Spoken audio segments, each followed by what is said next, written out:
See, in previous lecture we talked about the law of 3 stages. उसमें हमने first 2 stages cover की थी, that is the religious stage and the metaphysical stage.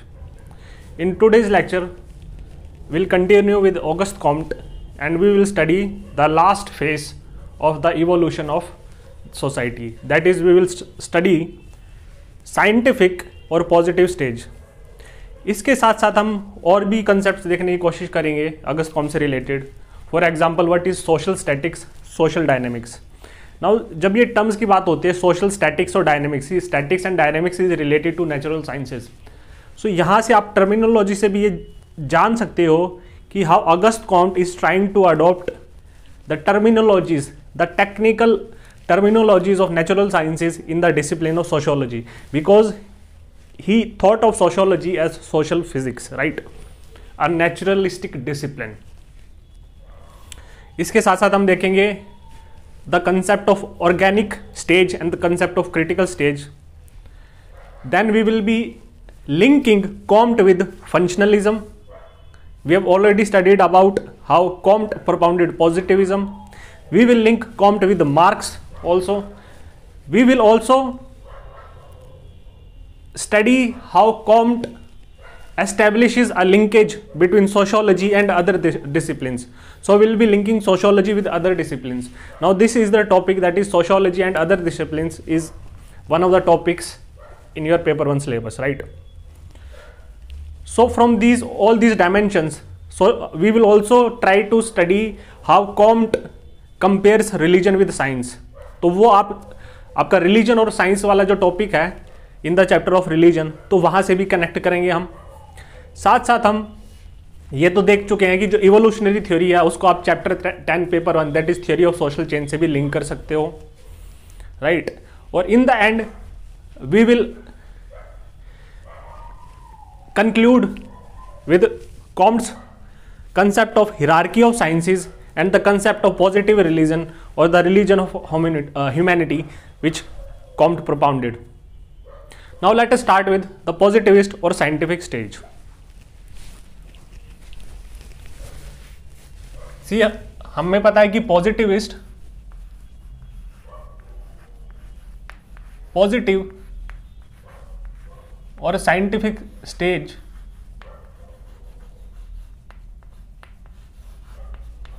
Comte बोलते हैं यहां पे सोसाइटी के इवोल्यूशन का क्लाइमैक्स रीच होगा, right. Evolution of society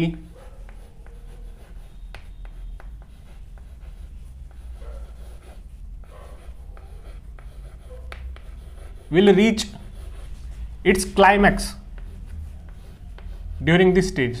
So that is why it is the last stage in societal evolution, right. Now positive और scientific stage में क्या होगा. सी यहां पे जो कलेक्टिव थिंकिंग होगी सोसाइटी की,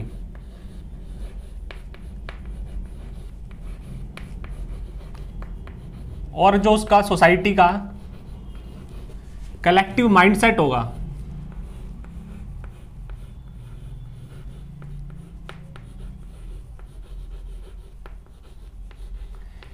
या जो सोसाइटल वर्ल्ड व्यू होगा, that is how the people belonging to the society are conceiving their world view, right. How they are formulating their world view, societal world view.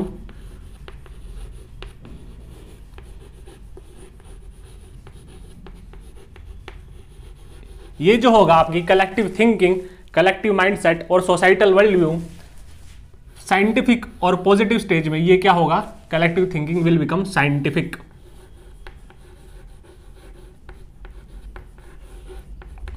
और positive.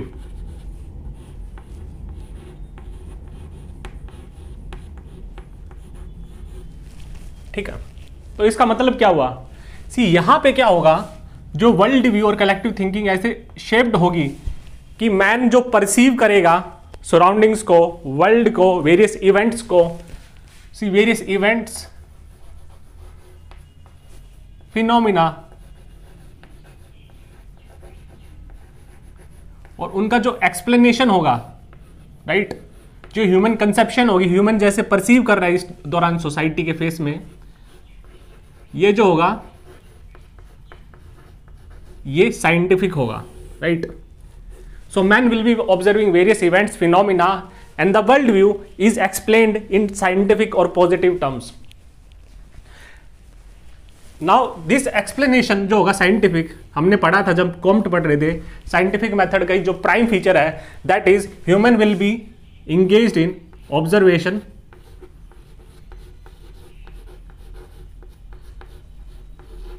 of these events, these phenomena, various features of society, right, and these will be explained on the basis of observation, right। तो man जो होगा ये सारे events को क्या है, he will be explaining them on the basis of data, facts and figures, right। तो इसको आप कंपेयर करो रिलीजियस स्टेज से। रिलीजियस स्टेज में जो एक्सप्लेनेशन होता था, जो सोसाइटल वर्ल्ड व्यू था, right, it is explained in terms of religion, right.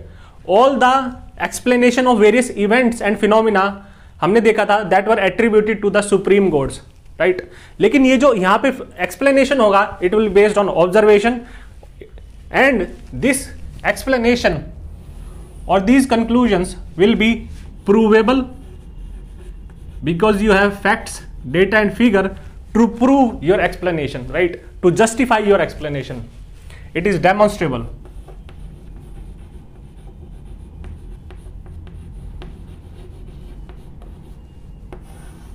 right।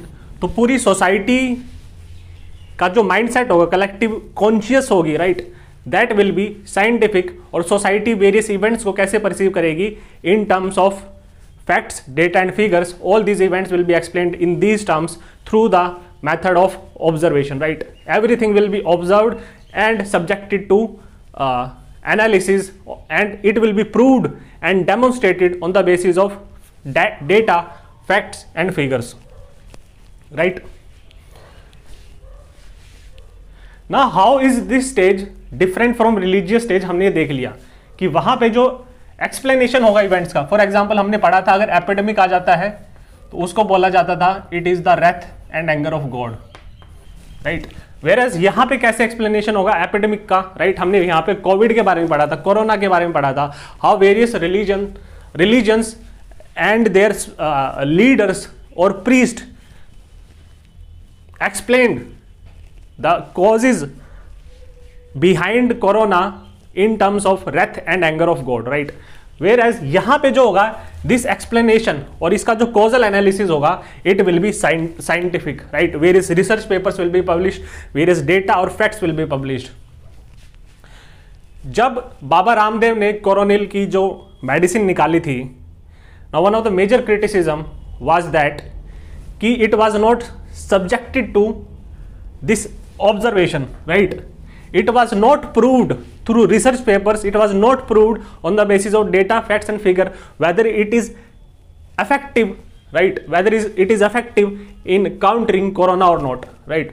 और जबकि जो explanation दी गई थी, right, from Patanjali was that coronel is effective, right, in countering the COVID, right। लेकिन यहाँ पे the scientists were arguing that you give us data, facts and figure and you prove to us and you demonstrate to us that this is indeed effective in tackling the corona, right। ऐसे ही rain was attributed to the rain god, लेकिन यहां पे कैसे explanation होगा, rain is observation किया जाएगा, various findings ली जाएगी, data facts figures लिए जाएंगे और उसी के बेसिस पे मैन क्या है एक्सप्लेन करेगा इन इवेंट्स को, right. So these events are explained in purely scientific terms, this explanation is purely scientific.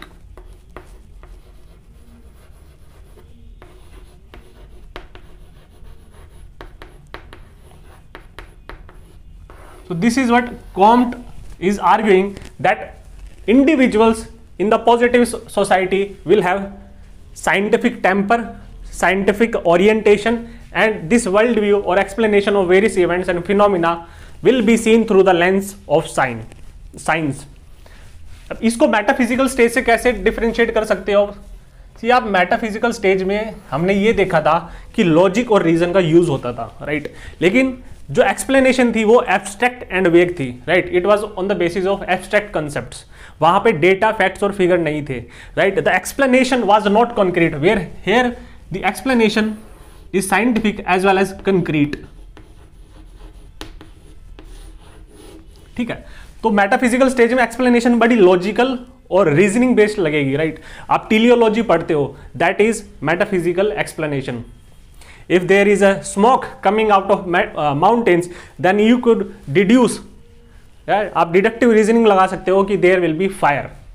But positivist or people belonging to the scientific stage or men during the scientific stage will argue that if there is a fire, that needs to be observed, data about it needs to be collected, right? Then this phenomena needs to be proved. And similarly, rain, how this entire phenomena occurs is proved on the basis of observation, right? Now metaphysical stage में क्या था?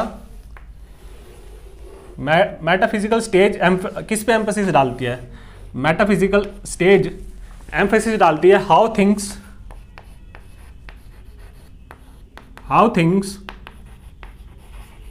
Are ought to be, right, कैसे होनी चाहिए,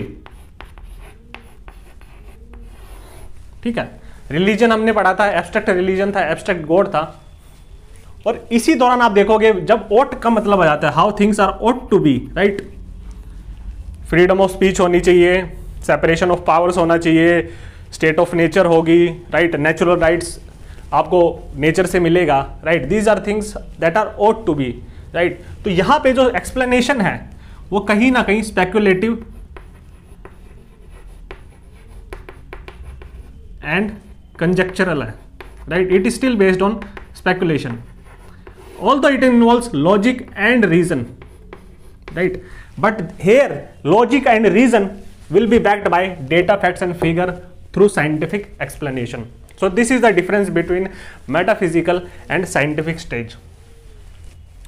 और second difference is यहाँ पे they ask the questions, वो ये नहीं बोलते कि how things are ought to be, right, when something is how things are should be, it means that they might turn out to be like this in future, right, but this is not something which is observable, which cannot be on through the basis of observation and experimentation. You cannot observe this phenomena because these are abstract or vague concepts, right, how things are ought to be, so you cannot justify or explain it on the basis of data, facts and figure collected through observation, right.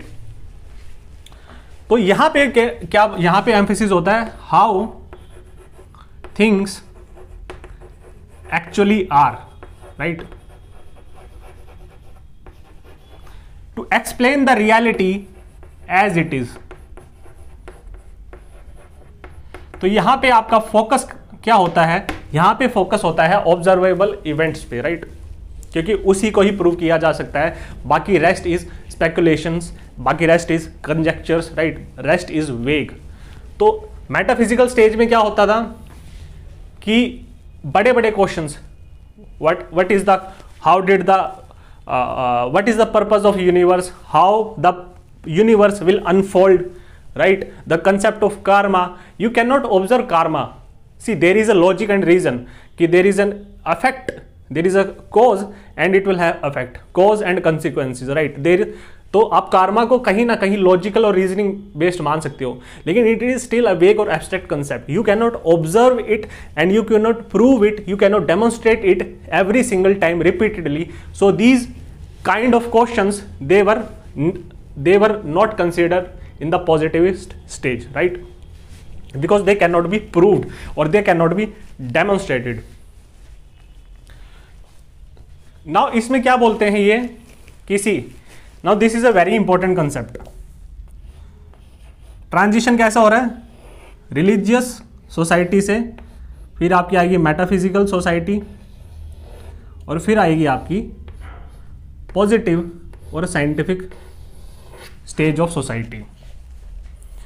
Comte बोलते हैं यहां पे जो thinking है is purely religious, right. Man's collective mindset and explanation of various events is purely attributed to religion. So everything, the world view is purely religion. Man's dress, man's thinking, man's food, right? Sattvic food, man's dress, man's language, man's art and architecture, everything will be connected to religion, right? Everything will derive its justification from religion. सो यहां पे पूरा world view ही religious है। तो इस stage को बोलते हैं Comte, this is the stage of religion without science, ठीक है। और जैसे जैसे आप सोसाइटी का इवोल्यूशन होगा from religious to metaphysical to positive और साइंटिफिक स्टेज, कॉम्ट बोलते हैं role of religion will decrease and role of science will start increasing. तो ये क्या है, कोरस्पॉन्डिंगली दोनों फिनोमिना साथ चल रहे हैं। रिलीजन का रोल डिक्रीज होता जाएगा ग्रेजुअली और स्लोली और इन इवोल्यूशनरी काइंड ऑफ मैनर, और साइंस का रोल इंक्रीज कर जाएगा, ठीक है। पॉजिटिव स्टेज को बोलते हैं, यहां पे क्या बोलेंगे, यहां पे कॉम्ट बोलते हैं this is here man's world view is purely scientific,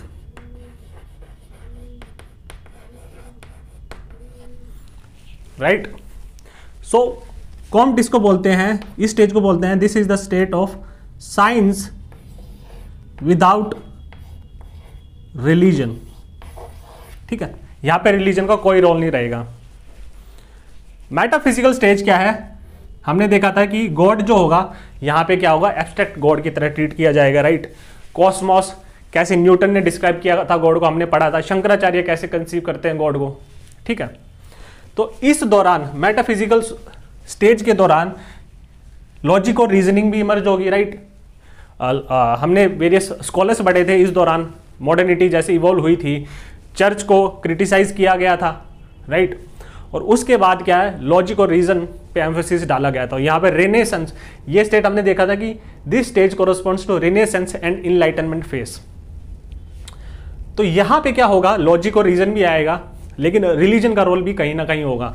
तो इसको बोलते हैं कि this is the stage of a balance of religion and science, और यहां पे इसको इन्होंने टर्म दिया कि this is known as scientific religion,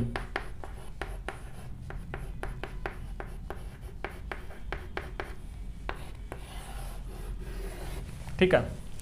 Comte एक और चीज ऑब्जर्व करते हैं कि जैसे ये इवोल्यूशन होगा इस डायरेक्शन में, तो आपका इमोशन का रोल डिक्रीज करता जाएगा, ठीक है। यहां पे इमोशंस का रोल डिक्रीज करता जाएगा और रोल ऑफ रीजन और लॉजिक इंक्रीज करता जाएगा, राइट। तो ये इनकी कुछ ऑब्जर्वेशंस थी कि सोसाइटी का कैसे इवोल्यूशन हो रहा है। अब हमने एक चीज पढ़ी थी पिछले लेक्चर में कि नॉट ओनली सोसाइटी का जो पार्ट है दैट इज ह्यूमन, उनका थॉट, उनका माइंडसेट, उनका इंटेलेक्ट, वो भी क्या है, इवॉल्व करेगा, and that will also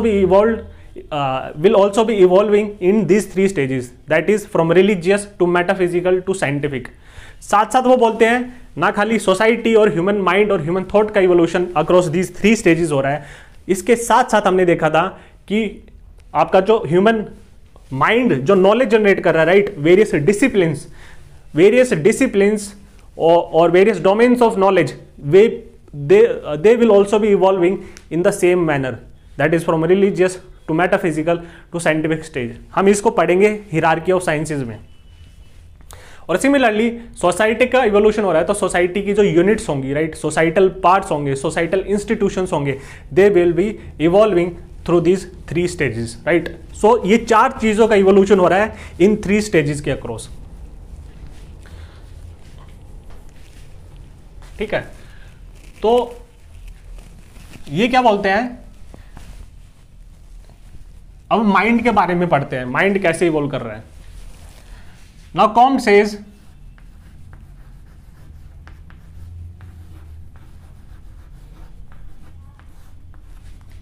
human thought, human mind, thought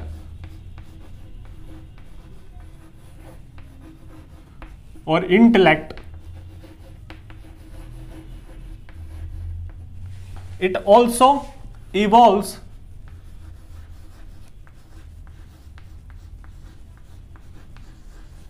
with evolution of society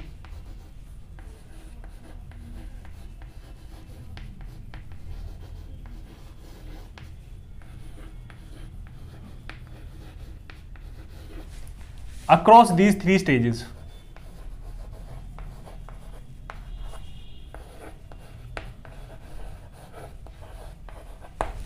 ठीक है, एक कोट है जो आप इंक्लूड कर सकते हैं अपने आंसर्स को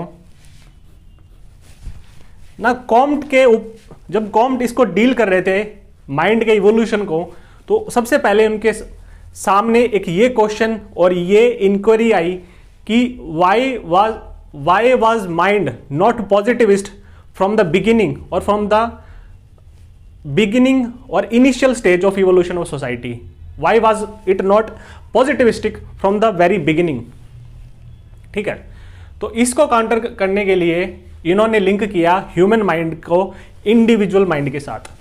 तो कोट ये देते हैं कि now Comte deals with the question why was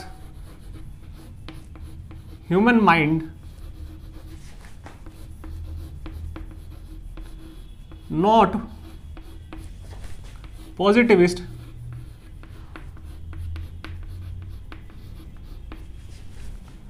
from the very beginning or when evolution of society started taking place।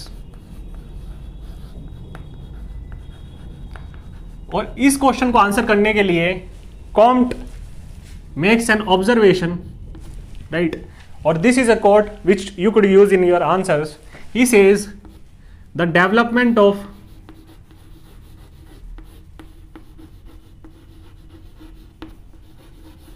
human mind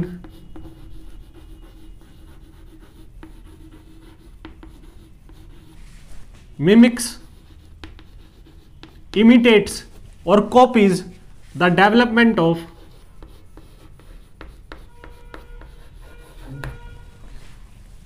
individual mind।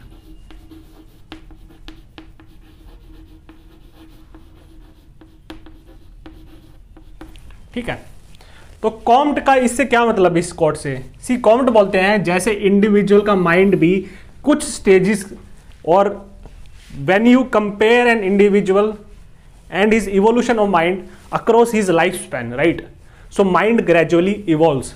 ठीक है, तो माइंड, तो आपके कॉम्ट बोलते हैं इंडिविजुअल का माइंड भी इवॉल्व करता है from the stage of childhood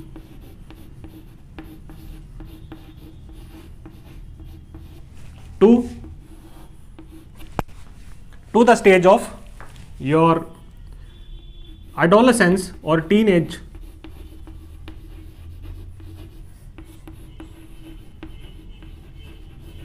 and finally the mind of an adult।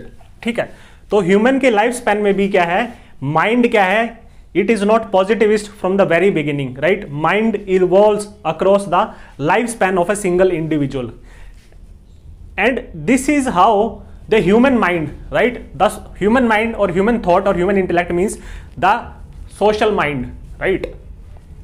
When we talk human as a species, right, how with evolution of society the human mind is evolving, right? So that is different from individual mind. Individual mind also evolves across these three stages, right, when you consider a single individual and evolution of mind across his lifespan। ठीक है, for example अब इसी को आप compare कर सकते हो कि चाइल्डहुड को आप रिलीजियस स्टेज से कंपेयर करेंगे, एडोलेसेंस और टीनेज को आप कंपेयर करेंगे मेटाफिजिकल स्टेज से, और एडल्ट को करो, एडल्टहुड को आप कंपेयर करो, एडल्ट माइंड को कंपेयर करो आप पॉजिटिविस्ट और साइंटिफिक स्टेज से, ठीक है। फॉर एग्जाम्पल चाइल्डहुड में क्या है, इमोशंस, राइट, इमोशंस होते हैं, थॉट और इंटेलेक्ट उतना डेवलप नहीं होता है, राइट, माइंड उतना नर्चर्ड नहीं होता, माइंड उतना डेवलप नहीं होता है, ठीक है। तो इमोशंस हाई होते हैं, थॉट और intellect is at the lower level, right. आप एक चाइल्ड के थॉट और इंटेलेक्ट से को कंपेयर करोगे आप एक एडल्ट के थॉट और इंटेलेक्ट से, obviously there will be a vast difference between these two different individuals belonging to two different lifespans, right? Also यहां पे भी क्या है, children live in their own fantasy world, right? Children live in their own fantasy world, plus their thought are dogmatic, right? Their thought is blind and children can be easily influenced, right? So this type of thinking you could say is also seen in religious society, ठीक है। I still remember that during my childhood we had certain, or I had certain kind of misconceptions and I was particularly dogmatic about it, that this is the actual reality. See, I have not observed or seen this reality, but I believed in it, right? And children live there in their own fantasy world, plus they are easily influenced by people. Now same goes for the human mind or collective mindset of the society during the religious stage. वहाँ पे भी dogmas, superstitions, अपने ही fantasy world होता है, human thought बहुत ही कम developed रहता है, emotions high रहते हैं। सो आप कंपेयर कर सकते हो दोनों चीज़ों को।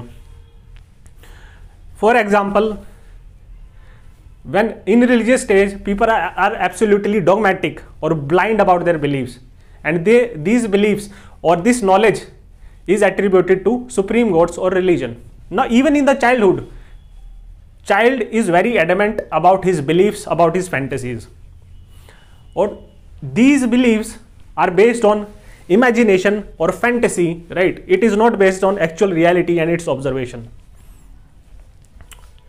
तो आप जैसे जैसे ग्रो करते हो, right, when reality hits you hard, right, so that is why people say that we want to go back to our childhood stage, to those golden days, right. Now see, दो examples देखता हूं which my own personal misconceptions during my childhood, right, और काफ़ी लोगों के specially in the 1990s these were the misconception. First was, let us talk about WWE, राइट। तो उस टाइम पे बच्चे ये बिलीव करते थे कि Undertaker is generally the most powerful wrestler, right, और वो ही हैज डाइड मैनी टाइम्स और उनका रीबर्थ हुआ है, and whenever, and plus they believed in the phenomenon और WWE एंड इट्स रियलिटी। जब कोई भी आपको एडल्ट आके बोलेगा कि this is not possible, right, Undertaker definitely has not taken a rebirth many times, he has not died many times. तो आप उनकी जो थॉट को है कंप्लीटली क्या है, रिजेक्ट कर दो, right. Child said you don't know much about this, right, Undertaker has taken several births and rebirth and he has died many times, right. और plus when I was very small, you could say, especially in my first class, I have never seen the bulldog, right, the breed of dog, bulldog, and we children or my peers, we had certain kind of misconception that bulldog is the most powerful dog, right, it can even fight a lion, right. So these types of misconceptions and absolute belief, these fantasies and absolute, we have absolute belief and confidence over these thoughts of ours, right, in the childhood stage. तो similarly वो इसको compare करते हैं to the religious stage. तो man ऐसे grow करता है, ठीक है। Now adolescence come, mind matures further, right, mind becomes critical here,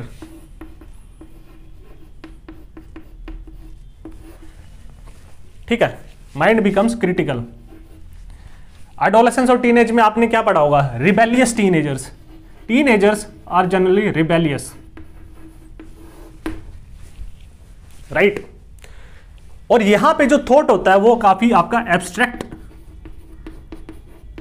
और वेग होता है। Even thought is revolutionary during these times, in our teenage times, right. In our teenage times we want to change the world. Teenage में specially youth has so much of energy, so much of passion, right. They believe in certain ideologies, ठीक है। तो that is why youth has energy and that is why they could rebel. तो आपने जितनी ज्यादातर movements पढ़े होंगे तो उसमें कोई भी मूवमेंट होती है तो उसमें जो सबसे इंपॉर्टेंट पार्ट करता है उस मूवमेंट का, वो यूथ पार्ट करता है, right. Students movement in India, Indira Gandhi के टाइम पे, जयप्रकाश नारायण के टाइम्स पे, all everything started with student movements, JNU student movements, right. Che Guevara, he was a very young when he started traveling and then he observed the reality of capitalism, the poverty that was existing in South America. अगर आपने movie देखी होगी ची Guevara की biography से related, the motorcycle diaries, it is a beautiful movie, you must watch that movie, right. So plus Bhagat Singh, he was a revolutionary, right. वहां पे क्या है, ही वॉज, उनकी थिंकिंग एक पर्टिकुलर आइडियोलॉजी से शेप्ड थी, राइट। तो थिंकिंग क्या थी, एब्स्ट्रैक्ट थी, थिंकिंग क्या थी, वेग थी, थिंकिंग थी मेटाफिजिकल थी, how things are ought to be, right. So when things are ought to be, you want to change the world and only youth has the capability to change the world. जब हमने Rousseau के बारे में पढ़ा था तो Rousseau ने बोला कि मैन के पास 2 टाइप्स ऑफ इमोशंस होते हैं, एक होता है पैशन और एक होता है रीजन, ठीक है। पैशन, ह्यूमन जो यंग है उनमें पैशन काफी रहता है, right. Passion when you follow your heart, when you go with your heart. Reason is when you tame that passion with your mind, with your intellect, with your thought, right? So you control that passion, right? You chain that passion and you limit the passion, right? जब दशरथ मांझी ने जो movie दिखाई गई है Manjhi movie में, he leveled the entire mountain, right? उसको plane कर दिया पूरा, so he has the passion to do that, right? सो यहां पे एडोलेसेंस के दौरान आपका मेटाफिजिकल स्टेज से रिलेट कर सकते हो, आपके जो इंडिविजुअल माइंड का जो पर्सपेक्टिव रहता है, राइट। मेटाफिजिकल स्टेज में आपने देखा था कि they wanted to change the existing society, church was questioned, renaissance आया, इनलाइटनमेंट आई, राइट। तो आप यहां पे हमने एग्जांपल देखा एक ची गुवेरा का, भगत सिंह का, right. These were relatively young people, right, who were there in their teens or early 20s and they wanted to change how the way the world functions, right. No आप जब ज़्यादा mature करते हो, जब आप adult और mature stage में पहुंचते हो, then your thinking becomes more practical, right. Your thinking becomes more balanced, your thinking becomes more pragmatic, right. तो ये जो है साइंटिफिक स्टेज को कोरस्पॉन्ड करेगा of evolution of human society. तो ये बोल रहे हैं कि just like human mind can not be positivist from the very beginning, right, just like individual mind can not be positivist from the very beginning and it evolves over the life span, right. तो similarly human mind can not be positivist from the very beginning of evolution of society. So it evolves over a period of time, and this evolution or social change is gradual, slow and evolutionary, right? ठीक है.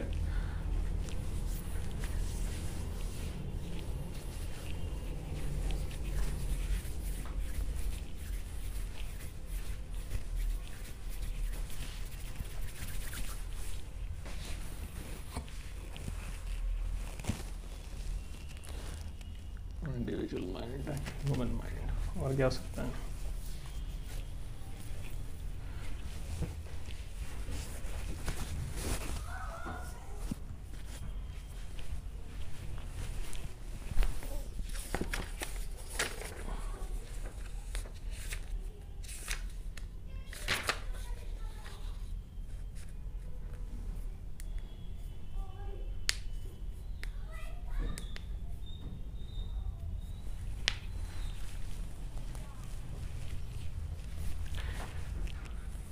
सी अभी इसी को term करते हैं कि how August Comte studies human mind, right.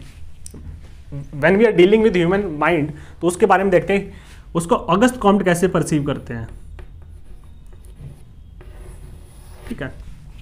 और इसमें आप कंपैरिजन कर सकते हो सोशियोलॉजी और साइकोलॉजी को, right.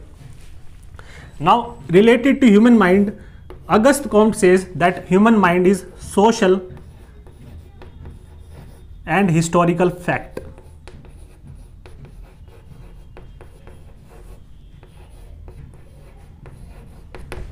right? He says human mind can be studied and explained on the basis of observation and historical analysis or historical method, ठीक है। यहां से वो क्वेश्चन बताने की कोशिश करते हैं कि सोसाइटी का जो इवोल्यूशन हो रहा है अक्रॉस दीज 3 स्टेजेस, तो ये जो इवोल्यूशन हो रहा है सोसाइटी का साथ के साथ ह्यूमन माइंड और सोसाइटी दोनों का इवोल्यूशन हो रहा है, ठीक है। लेकिन ये इवोल्यूशन हो क्यों रहा है, what is the reason behind this? Comte also wanted to address this and he gave certain reasons as to why human mind is evolving, right? Now Comte says कि since mind is social and historical in nature, right? तो किसी भी stage पे, मान लो इस stage पे जो human mind है, राइट, ह्यूमन माइंड है, it will be shaped by historical events. जितनी हिस्ट्री अभी तक आई है, right, shaped by that historical event, right, plus this human minds, ये एक पर्टिकुलर स्टेज ऑफ सोसाइटी पे से बिलोंग करता है, राइट। तो उस स्टेज ऑफ सोसाइटी पे सोसाइटल वर्ल्ड व्यू कैसा होगा, राइट, सोसाइटी कैसी होगी, कैसी चीज़ों को क्लासीफाई, स्टडी और इमेजिन किया जाएगा, that will also shape his mind, right. So history and sociology or society, history and current society shapes the human mind, right? So that is why he says mind is social and historical fact. It should be studied and explained on the basis of observation and historical method. Psychology क्या बोलता है? Psychology studies human mind in a different manner, right? Psychology बात करता है mind के predispositions के बारे में, ठीक है, मेंटल ओरिएंटेशन के बारे में और माइंड की ओरिएंटेशन के बारे में। सो साइकोलॉजी का जो माइंड को स्टडी और एक्सप्लेन करने का तरीका, it is very individualistic in nature, ठीक है। तो यहां से आप क्या है, कॉम्ट को लिंक कर सकते हो sociology and it's relationship with other social sciences. How Comte argues how mind is explained as a social and historical fact by sociology, whereas it is described on individual basis, individual's predisposition, mental predisposition and mental orientations in the field of psychology. So this is how he differentiates between psychology and sociology, especially when it relates to study of human mind, because mind का जो उस time पे जो domain था वो किसने capture किया होता, साइकोलॉजी ने। Then Comte wanted to portray that we can study mind in a sociological and historical manner also, right? अब हमने ये देखा था कि माइंड और सोसाइटी ऐसे प्रोग्रेस कर रही है, तो माइंड का भी इवोल्यूशन हो रहा है। ना कॉम्ट यहां पे एड्रेस करते हैं कि माइंड का इवोल्यूशन हो क्यों रहा है, what is the reason behind this. और कॉम्ट इसको आर्ग्यू करते हुए बोलते हैं कि ही सेज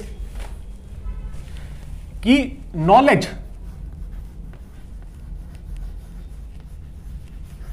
और प्रॉपर्टी और वेल्थ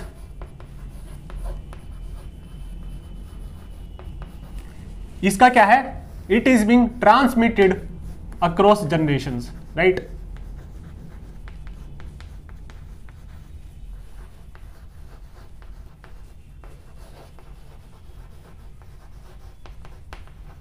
ठीक है, तो जब सोसाइटी का इवोल्यूशन हो रहा है यहां पे, ठीक, तो इस टाइम पे जो ह्यूमन नॉलेज थी, राइट, इस टाइम पे जो ह्यूमन नॉलेज थी यहां से इवॉल्व हो रही है human knowledge, man is continuously acquiring more and more knowledge, right, and this knowledge is being passed on to the next generation, right. तो फिर ये तो नॉलेज है ही, K2 नॉलेज तो है ही इसी के पास, सोसाइटी के पास, ये K1 है, राइट। ना this K2 is K1 plus delta के, यू कुड से। यहाँ पे सोसाइटी कुछ अपनी नॉलेज भी गेन करेगी और ये नॉलेज फिर से पास ऑन होगी to the next generation, right. And this is how the knowledge grows and this is how the human mind grows and evolves. ये बोलते हैं आपके ऑगस्ट कॉम्ट, राइट। नाउ एक चीज और बोलते हैं कॉम्ट कि नॉलेज का ही नहीं, प्रॉपर्टी और वेल्थ का भी ट्रांसमिशन हो रहा है, राइट। जैसे जैसे सोसाइटी इवॉल्व कर रही है इस डायरेक्शन में, तो सोसाइटी की मटेरियल डेंसिटी बढ़ती जा रही है, right. Material density depends on accumulation of wealth, right, because wealth is being also transmitted across generation, right. आपके जो फादर की जो वेल्थ होगी वो आपके पास आएगी, then you will passing this wealth to the next generation and subsequently ये वेल्थ क्या पास ऑन होती है, राइट। वेल्थ पास ऑन होती है और वेल्थ का अक्यूमुलेशन होता रहता है, ठीक है। तो सोसाइटी की मटीरियल डेंसिटी, राइट, नेचर से कितना एक्सट्रैक्ट कर सकती है सोसाइटी, वो बढ़ती रहती है। जब हम हिस्ट्री पढ़ रहे थे तो हमने देखा था कि जब आर्कियोलॉजिस्ट किसी भी साइट का वो एक्सकवेशन करते हैं, राइट, तो वो जो साइट है उसके टाइम पीरियड, कितने टाइम तक वो सिविलाइजेशन सर्वाइव की होगी, वो किस चीज़ पे डिपेंड करते हैं कि ये जो लेयर्स पाई गई हैं, राइट, ये जो एक्सकवेशन हुआ है, ये जो इसको एक्सकवेट किया गया, खोदा गया जमीन को, जहाँ से ये सिविलाइजेशन मिली है, उसमें कितनी लेयर्स हैं, राइट। तो जितनी ज़्यादा लेयर्स होंगी मतलब उसकी उतनी ज़्यादा मटेरियल डेंसिटी है और उस मटेरियल डेंसिटी को अचीव करने में टाइम लगा होगा और दैट इज़ वाई वहाँ पे क्या होगा आपका, उस सिविलाइजेशन का टाइम पीरियड कंपैरेटिवली हायर होगा, राइट। जहाँ पे लेयर्स कम होंगी, 2-3 लेयर होंगी, तो वहाँ पे सिविलाइजेशन का टाइम पीरियड कम होगा। And this is how archaeologist come to certain conclusion relating to the time span of a particular civilisation, right. तो कॉम्ट भी इसी टर्म्स में एक्सप्लेन करने की कोशिश कर रहे हैं। तो property wealth and knowledge is transmitted across generations in a societal evolution, right. So आपका क्या है, अक्यूमुलेशन होता रहता है, accumulation of wealth as well as knowledge, और this is how the society progresses both mentally in mental realm as far as thought or intellect is concerned, as well as materially, right, how much human can extract from the nature, right। आप history अगर आपने पढ़ी होगी तो पहले bronze age civilisation थी, हमें bronze की नॉलेज थी, that is bronze age a tool was used to extract resources from the nature. तो bronze is not a very powerful tool, right. So वहां पे material density, how much you could extract from the nature will be less, right. तो gradually हमें knowledge हुई iron की, right. तो iron आया तो उसको बोला गया आयरन एज, ठीक है। Iron was much superior tool, right. हमने देखा था, हिस्ट्री पढ़ रहे थे कि जब आयरन यूज होगा एग्रीकल्चर में तो एग्रीकल्चर का रैपिडली एक्सपेंड करेगा, जो सोसाइटी की ग्रोथ बढ़ेगी, सोसाइटी की मटेरियल डेंसिटी बढ़ेगी और रिसोर्सेज ज़्यादा एक्यूमुलेट होगा, और उसी से स्टेट का फॉर्मेशन हुआ था। क्योंकि जब तक वो रिसोर्सेज नहीं आएगी आप एक स्टैंडिंग आर्मी और एक ब्यूरोक्रेटिक स्ट्रक्चर नहीं खड़ा कर सकते हो। तो स्टेट का फॉर्मेशन ही इसी वजह से हुआ था, राइट। तो this knowledge and wealth is being passed. फिर आयरन आया, आयरन अब करंटली हमें आयरन की भी नॉलेज है, ब्रॉन्ज की भी नॉलेज है। फिर उसके बाद आया काफ़ी टाइम बाद इंडस्ट्रियल रिवोल्यूशन, राइट। और अभी हम पढ़ रहे हैं रोबोटिक्स और फोर्थ इंडस्ट्रियल रेवोल्यूशन के बारे में। तो हमारी जो नॉलेज है it is growing gradually, slowly, right, in an evolutionary manner, because we are accumulating both wealth as well as knowledge over this societal evolution phase. See, जब हम साइंटिफिक स्टेज के बारे में डील कर रहे थे तो I forgot to mention the concept of spiritual power and temporal power. See, we studied about the concept of how spiritual power functions and how temporal power functions during the religious stage। हमने देखा था कि वहाँ पे spiritual power is controlled by priests or the religious leaders, whereas temporal power is controlled by, or temporal authority is controlled by warriors or the people who are organizing polity and administration, right। सो अभी हम यहाँ पे देखते हैं कि scientific stage में क्या होगा। साइंटिफिक स्टेज में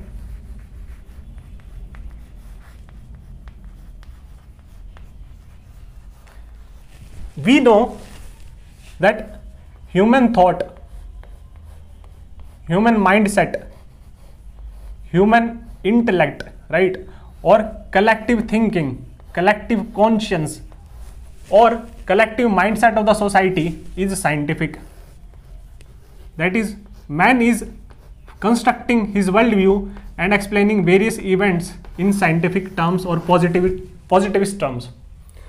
Now scientific stage के दौरान क्या होगा, जो साइंटिस्ट होंगे वहां पे राइट, तो ये जो साइंटिफिक थिंकिंग है, साइंटिफिक एक्सप्लेनेशन है, इसमें they will acquire top apex position, right, they will be experts in generating religious, आपका scientific literature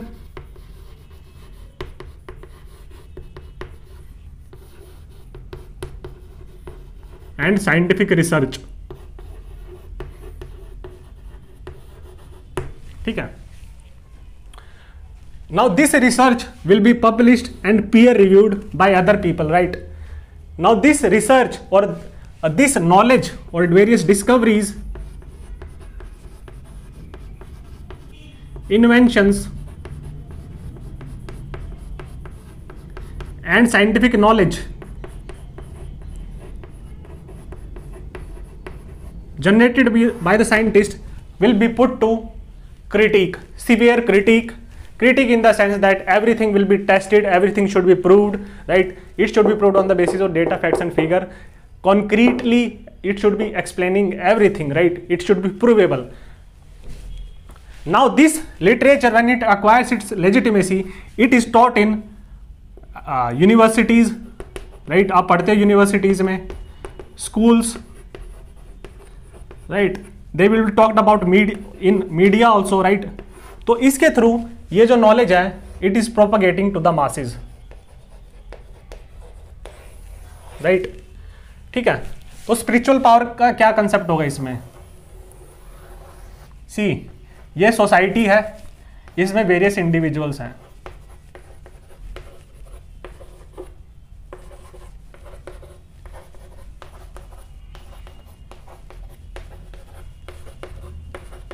these are the individuals of the society. Now जो यहां पे जो साइंटिस्ट होंगे, these are the scientists, जो कि एक्सपर्ट है साइंटिफिक थिंकिंग में, right, various literature, discoveries, inventions कर रहे हैं, ये क्या है, दे will B propagating the scientific knowledge to the masses, and since the thinking of the masses is also scientific, right, so they will be consuming and absorbing this scientific knowledge. ठीक है, तो जो स्पिरिचुअल पावर है, जो spiritual authority flow कर रही है पूरी सोसाइटी में, राइट, तो यहां पे जो स्पिरिचुअल पावर कौन एंजॉय करेंगे? स्पिरिचुअल पावर एंजॉय करेंगे scientist. Scientist will be having control over spiritual power, because जो सोसाइटल थिंकिंग और माइंडसेट है, उस माइंडसेट में टॉप पोजीशन और एपेक्स पोजीशन आपके साइंटिस्ट होल्ड कर रहे हैं।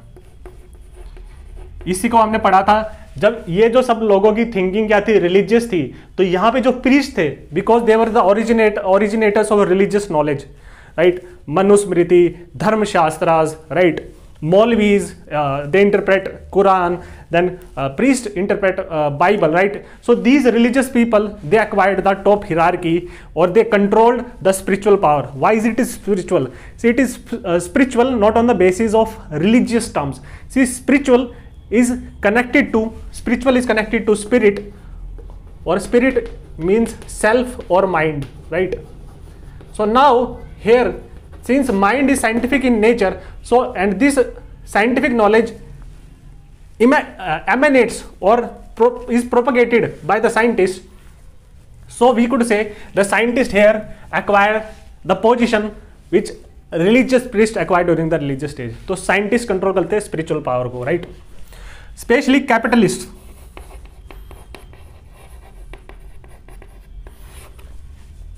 कैपिटलिस्ट कंट्रोल करते हैं आपके टेम्पोरल पावर को। उस टाइम पे टेम्पोरल पावर को कौन कंट्रोल कर रहे थे?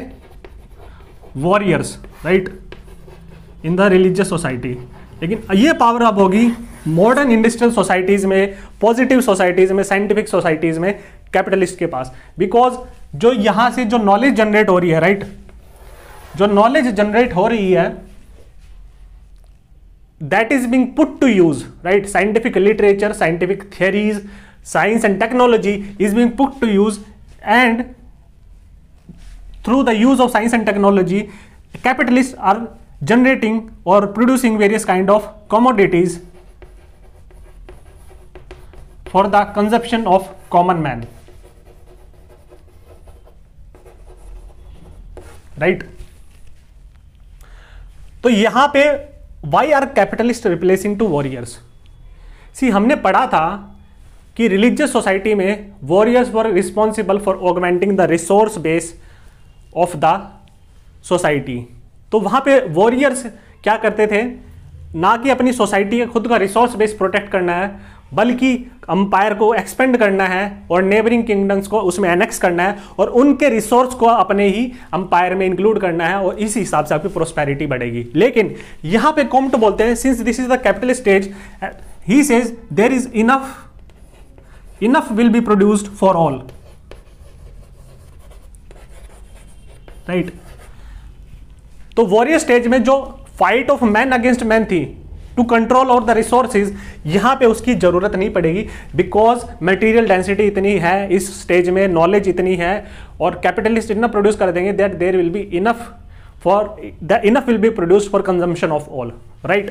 सो ही सेज कि जो fight of man versus man, right, man was fighting man in the religious stage, right, empires को एक्सपेंड करना, हमने बूटी कैपिटलिज्म के बारे में पढ़ा था, राइट, दूसरी ट्राइब की बूटी को क्या है, थ्रू वॉर कैप्चर कर लेना और उसी को अपने लोगों में डिस्ट्रीब्यूट कर देना, दैट इज बूटी कैपिटलिज्म, राइट? तो resources were acquired through war in those times, right, in the religious और ancient times.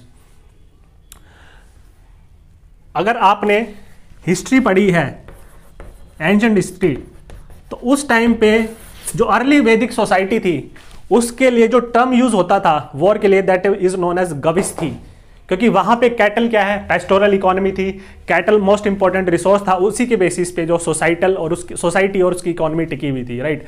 Cattle was the most important resource, not the land, right? तो कैटल के ऊपर फाइट होती थी, और जो फाइट होती थी कैटल के दूसरे ट्राइब की कैटल को एक्वायर करने के लिए, सो दैट इज वाई ये जो वॉर है इसको गविस्थी भी बोला जाता है, राइट? लेकिन यहां पे मैन वर्सेस मैन की वॉर को रिप्लेस कर देगा man versus nature. Man will be acquiring enough from the nature for consumption of all, right?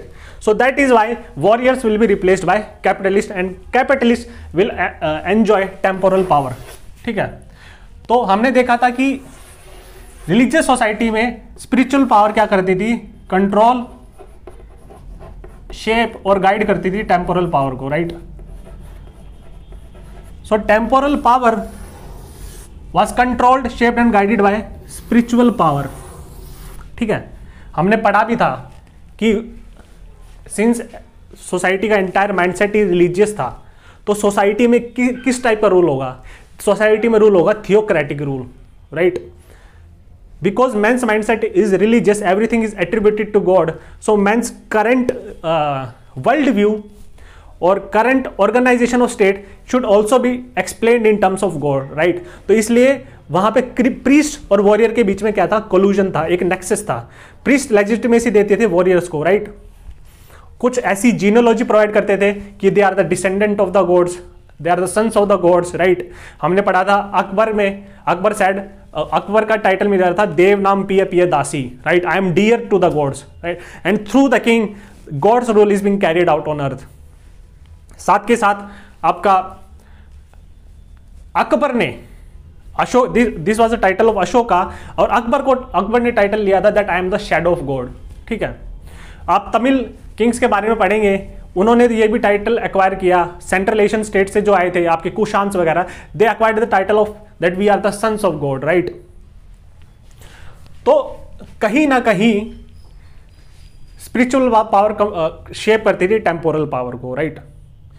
And everything should be, all the laws should confirm, all the laws related to polity, administration and guiding of society by warriors should be in confirmation with the religious laws, right।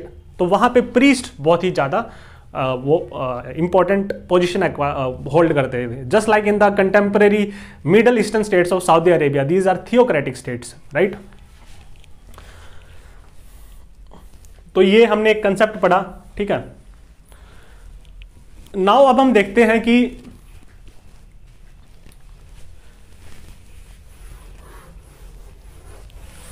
Let us read about the concept of social statics and social dynamics.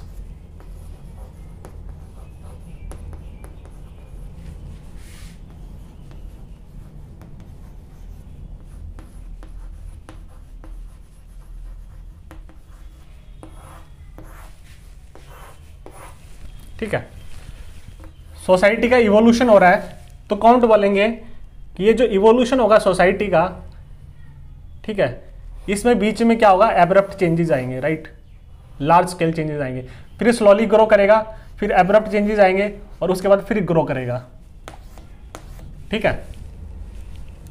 तो ये जो stage है जहां पे slow और evolutionary change है, उसको बोला जाता था सोशल स्टैटिक्स, राइट।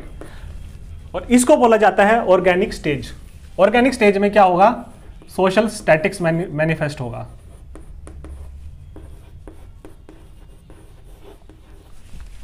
राइट। यहां पे कॉमेंट बोलते हैं कि जो सोशल चेंज होगा will be slow, gradual and evolutionary, right. हमने पढ़ा था through accumulation of knowledge and capital और वेल्थ, राइट। और सोशल चेंज स्लो, ग्रेजुअल और इवोल्यूशनरी है, तो ये बोलते हैं कि इस स्टेज में, ये जो ऑर्गेनिक स्टेज है, राइट, दिस ऑर्गेनिक स्टेज में क्या होगा, आपका क्या होगा, सोसाइटी में हार्मनी और स्टेबिलिटी बनी रहेगी, right. Society will be in harmony and stability,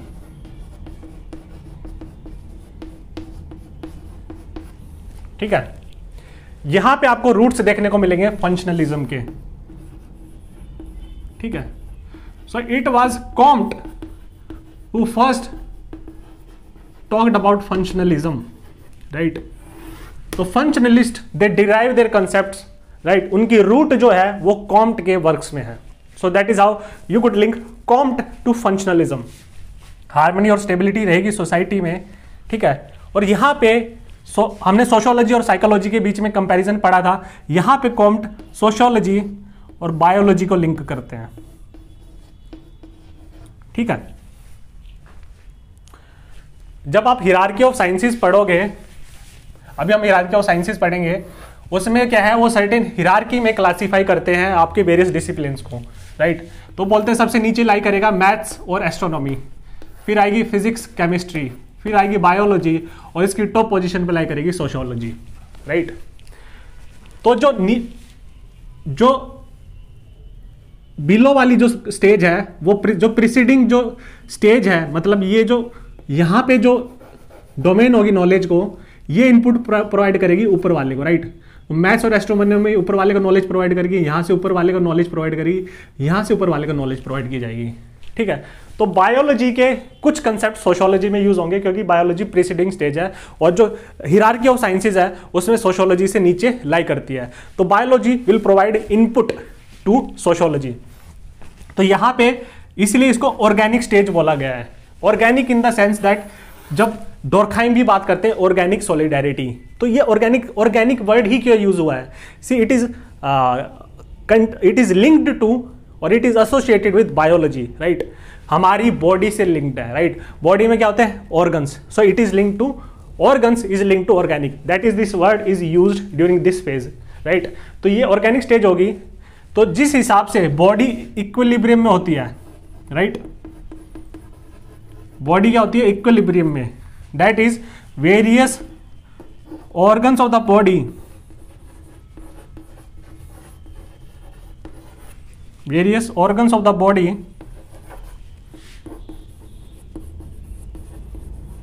not only perform their important individual functions,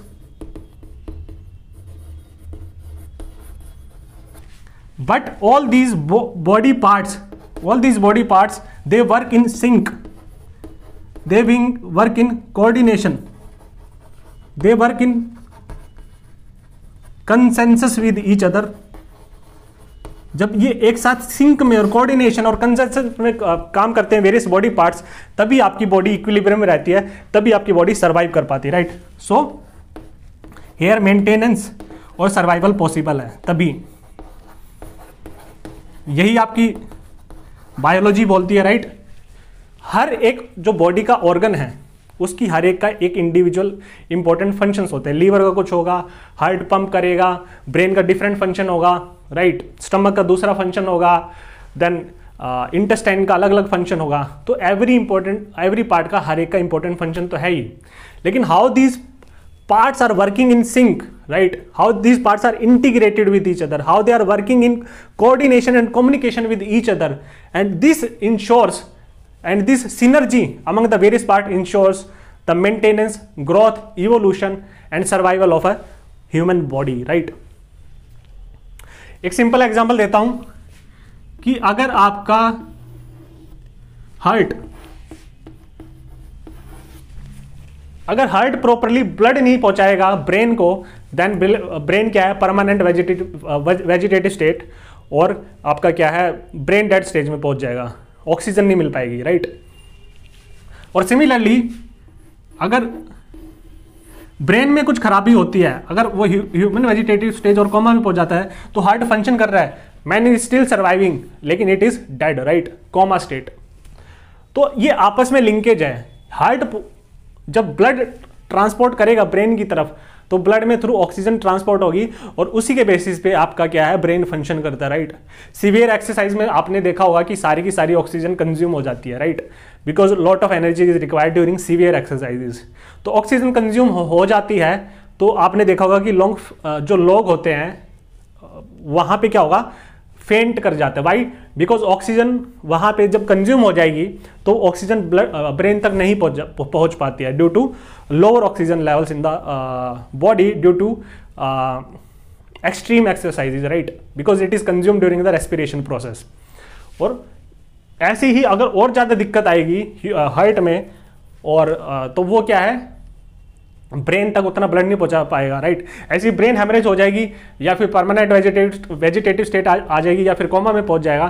तो even if the heart survives, then there is the equilibrium of the body is disturbed, और man is practically dead, right. आपने euthanasia के बारे में पढ़ा होगा.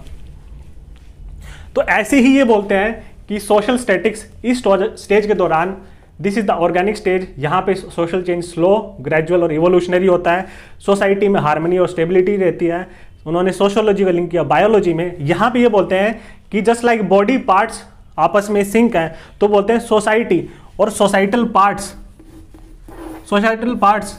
not only their societal parts, social units, societal institutions, not only they have their own individual functions. Religion का कुछ अलग है, family का अलग है, education का अलग है, politics का अलग function है, right? But all these parts of the society, they will be working in sync, coordination, in synergy, in cooperation with each other, and on the basis of this, maintenance and survival of the society is possible, and that is how during this stage harmony and stability is possible, right? तो यहाँ से अगर आपने पढ़ा हो functionalism, तो Parsons value consensus के बारे में बात करते हैं. ये डिफरेंशिएटेड पार्ट्स है, इनको इंटीग्रेट कैसे किया जाएगा, राइट, इसको सिंक में कैसे लाया जाएगा. तो वो बोलते हैं कि सोसाइटी में वैल्यू कंसेंसस रहता है. तो सिमिलर चीज कॉम्ट बोलते हैं, वो उसको बोलते हैं consensus universalis. I don't know whether this is a French term और लैटिन और ग्रीक टर्म. इसको बोला जाता है कंसेंसस यूनिवर्सैलिस. तो कंसेंसस यूनिवर्सैलिस सोसाइटी में कैसे पॉसिबल है? Through the percolation of spiritual power in the society, right. जब स्पिरिचुअल पावर परकोलेट करेगी पूरी सोसाइटी में, पूरे इंडिविजुअल्स में, सोसाइटल इंस्टीट्यूशंस में, right. So this spiritual power brings unity, integration, solidarity as everything will be explained on the same basis, whether on the religious basis in the religious stage or whether on the scientific basis in the scientific or positive stage, right? अब हम बात करते हैं critical stage के बारे में, right? तो यहाँ पे क्या होगा, कुछ ऐसी स्टेजेस होंगी क्रिटिकल स्टेज जहाँ से इवोल्यूशन होगा, राइट? तो दिस इज रिलीजियस स्टेज। तो मेटाफिजिकल में जब ये ट्रांजिशन हो रहा होगा और मेटाफिजिकल से जब पॉजिटिव और साइंटिफिक स्टेजेस में ट्रांजिशन हो रहा होगा तो बोलते हैं कॉम्ड दिस ट्रांजिशन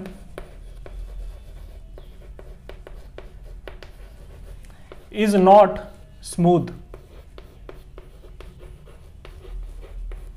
राइट? यहां पे सोशल चेंज क्या होगा, एब्रप्ट होगा और रिवोल्यूशनरी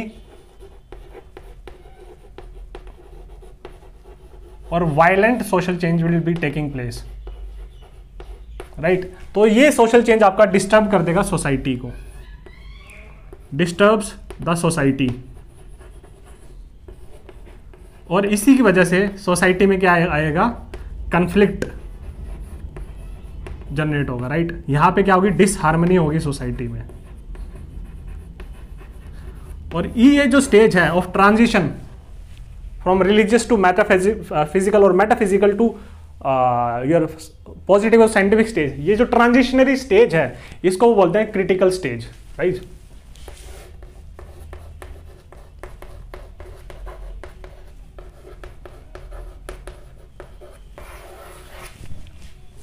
ठीक है।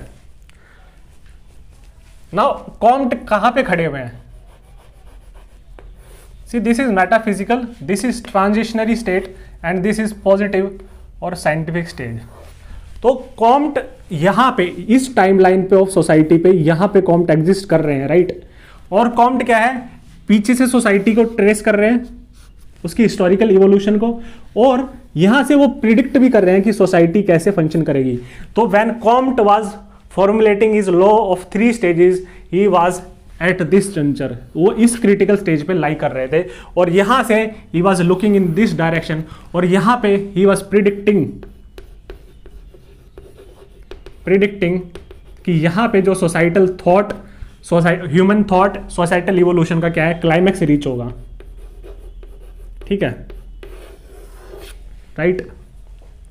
यहां पे क्लाइमैक्स रीच होगा। तो जब ये प्रिडिक्ट कर रहे हैं, don't you think it is contradictory to his positivism? Isn't it? He is predicting this is something which is not observable, which is not provable और demonstrable through observation and through various methods, through data, facts and figure, that it is just a भविष्यवाणी, right? तो आप use कर सकते हो term को, it is just a भविष्यवाणी on part of। तो यहां पे जब ये प्रेडिक्ट कर रहे हैं, राइट, वो ग्लोरीफाई कर रहे हैं पॉजिटिव स्टेज को, कहां पे क्लाइमैक्स हो गया ह्यूमन थॉट का, राइट? जहां पे कोई वॉरफेयर और कॉन्फ्लिक्ट नहीं होगा, राइट? वॉरफेयर कॉन्फ्लिक्ट कहा था रिलीजियस स्टेजेस में, यहाँ कोई वॉरफेयर और कॉन्फ्लिक्ट नहीं होगा, तो वो कहीं ना कहीं he has certain values in mind, right? He is glorifying and is dreaming about a future kind of state, right, which has still not arrived.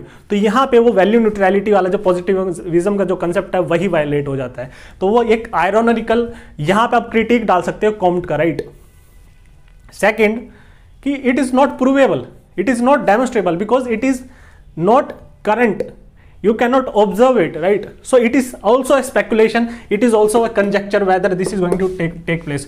आप इसको लिंक कर सकते हो मार्क्स के कम्युनिस्ट यूटोपिया का। मार्क्स बोलते हैं कि capitalism will see the seeds of its on destruction, और एक ऐसी सोसाइटी, एक क्लासलेस सोसाइटी आएगी, परफेक्टली इक्वल सोसाइटी आएगी जहां पे कम्युनिज्म प्रिवेल करेगा, everyone will be equal. Now marks is also predicting this, ठीक है?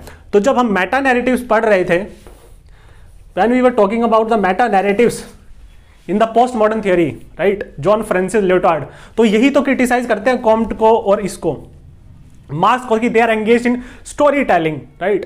दे are engage, these are not positive theories, these are not provable theories, right? This is a mere kind of a story telling, it is a narrative. तो यहां पे critic डाल सकते हो आप Comte का। सेकंड, ये जो बोलते हैं यहां पे कॉम्ट बोल रहे हैं स्टेज को, यहां पे वो बोलते हैं कि ट्रांजिशन में क्या होगा कि old values will be replaced bye new values, right. Old institutions, new institutions, तो ये ट्रांजिशन हो रहा होगा यहां पे। Old ideology, new ideology, right. Old interest, new interest, ठीक है। तो कॉम्ट बोलते हैं ये जो ट्रांजिशनरी स्टेज है इसमें ना तो ये कंप्लीटली डिसअपियर किए हैं, they are still existing, they have not yet completely disappeared, और these also have not completely appeared, right। तो ये ट्रांजिशनरी फेस है, राइट। तो इनके बीच में आपस में क्या है, कन्फ्लिक्ट है, और इससे क्या है, सोसाइटी में केओस है, एनार्की है, वायलेंस है, इंस्टेबिलिटी है और ब्लडशेड है, राइट। आप सोच सकते हो कि इस टाइम पे फ्रेंच रिवॉल्यूशन थी और फ्रेंच रिवॉल्यूशन से कितनी पॉलिटिकल इंस्टेबिलिटी आई थी, right. Comte argued against these kind of revolutions, right. Comte बोलते हैं, ये कोट यूज कर सकते हैं आप कि progress is the development of order,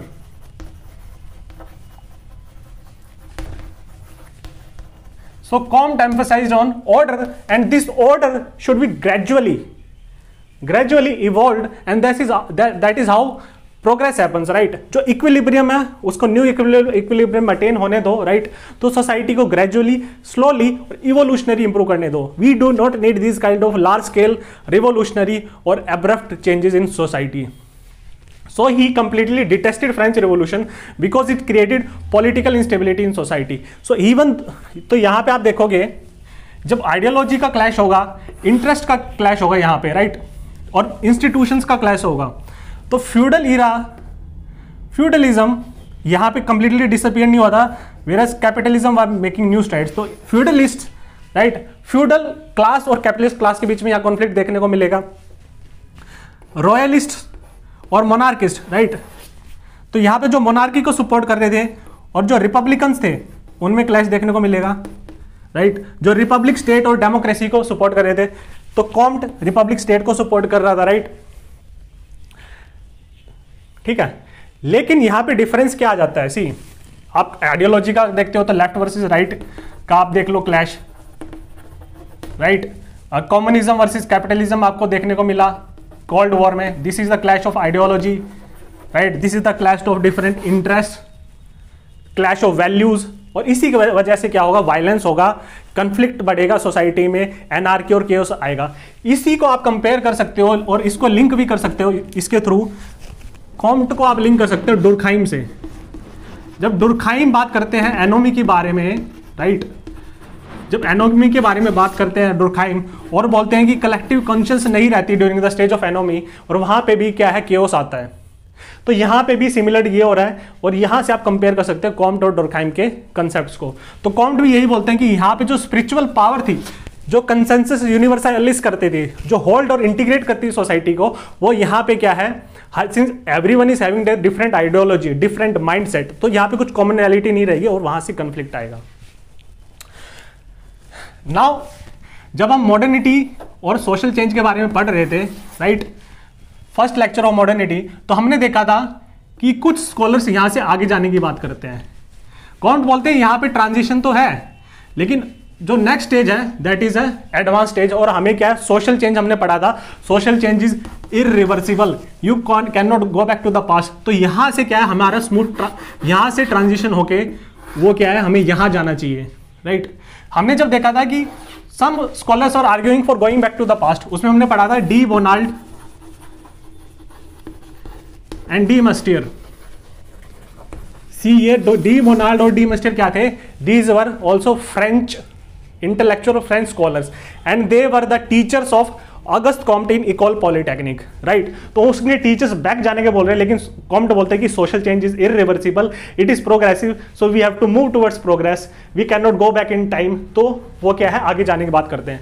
और वो बोलते हैं we have to manage this social change, and how are you going to manage this social change, जहाँ पे सोशियोलॉजी इमर्ज होगी और सोशियोलॉजी ऐसी लॉज बनाएगी जिसके थ्रू क्या है, ये कन्फ्लिक्ट को कम किया जा सकता है, right.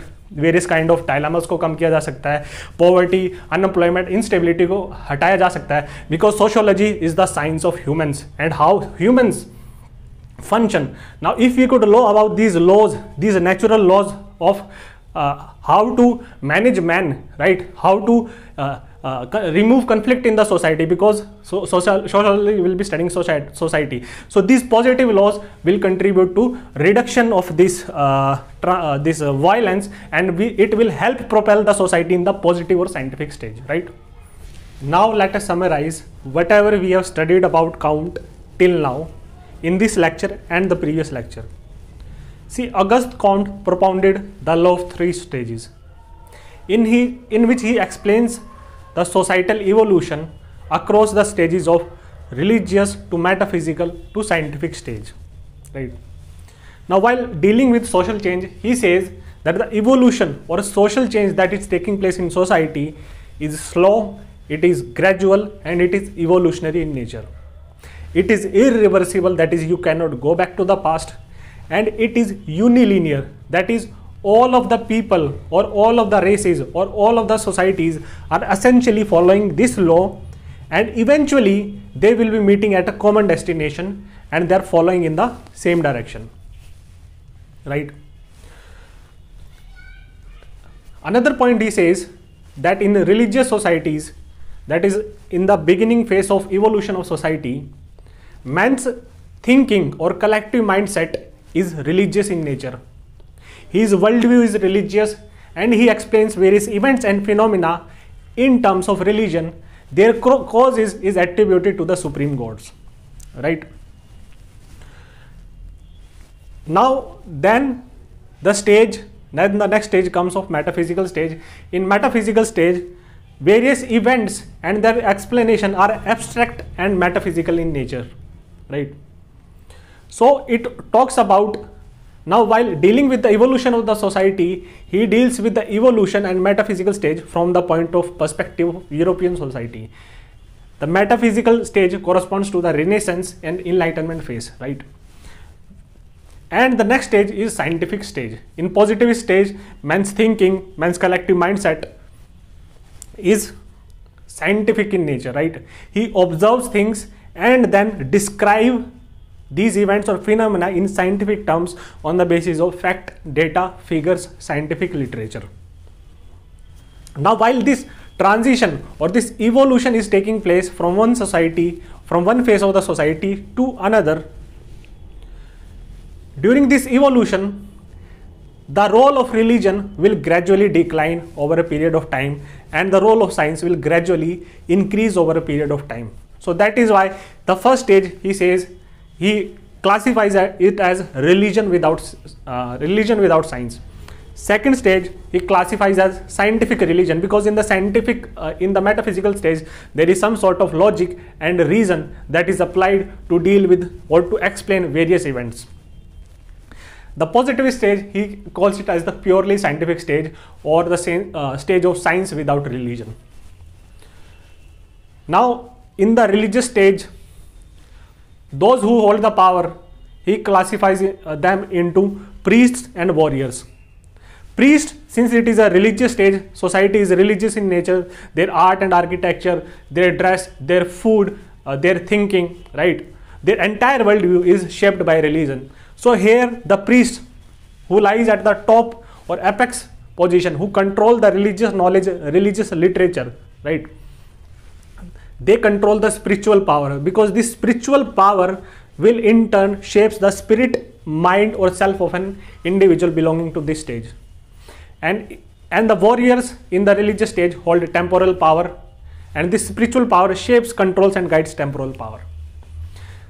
Now moving forward in the scientific stage, he says that priest will be replaced by scientist, because here since the societal worldview, societal thinking, collective mindset is scientific in nature, and in scientific knowledge it is the scientists which control this knowledge, which produce this knowledge, and this knowledge of science emanates from their theories, invention, discoveries, scientific literature, peer review, research papers, and this is consumed through the institutions of education like universities, and this shapes the scientific temperament or scientific mindset of the people. So here spiritual power, that is the power over spirit, over mind, will lies in hands of the scientist. So here scientists will be equivalent to what priests were in the religious society. So they have hold of spiritual power.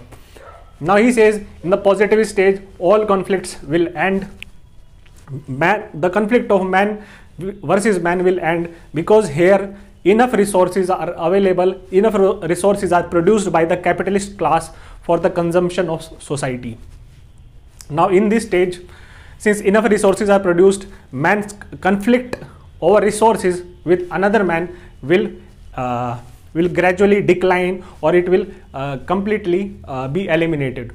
So in this stage, man's conflict will be against nature. So here he says capitalists control the temporal power, right? Now he says that he emphasizes on the change which is slow, which is gradual, which is evolutionary. That is the stage in which society is in organic stage, where there is harmony and stability, right? Where the society is guided by the forces of social statics. Here all the parts of the society will be in conformity with each other. They will be working in sync and coordination with each other. The society will be in equilibrium, so the change will be slow and accommodative.